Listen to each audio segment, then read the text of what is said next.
A Danish zoo came under fire in the international news cycle recently, and you won't believe the stupid reason behind the drama. Aalborg Zoo recently came into the spotlight in a very dramatic fashion in international news cycles for seemingly asking pet owners with old or sickly animals to donate their pets so the zookeepers could use their meat to feed their predator species around the zoo. This has been the narrative that news tabloids online has been running with lately, but not only is it a wildly misleading string of headlines for the story, but it's based on a misinterpretation of what animals were even being considered to be donated in the first place. Aalborg Zoo and zoos in general have been doing this practice for a long time, at least back home. It's not a new thing, and Aalborg Zoo especially has been doing this for more than 10 years. International news cycles have been trying to run with the idea that they're asking for animals you would traditionally consider house pets like dogs, cats, and similar species, while they really are just asking for what we would traditionally consider livestock animals like horses, chickens, rabbits, and other animals that are a part of a predator's natural diet. Personally, I find this whole situation incredibly silly, and it really does illustrate the difference between a farmer's and a regular person's mentality. I grew up with an aunt who had a huge plot of land with animals like chickens and horses, and due to hanging out with her a lot in my childhood, she instilled in me the mindset that when an animal's time has arrived, the time has arrived, period. There's no sense in prolonging the inevitable, as not only would that maybe buy you a couple more years in the average case regardless,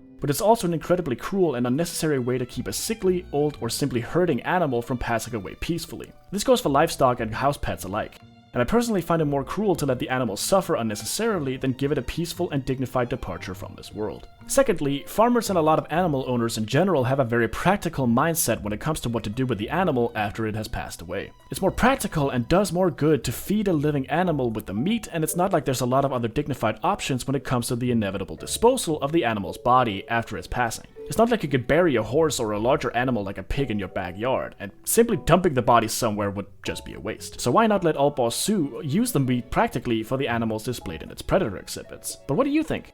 Leave a comment below.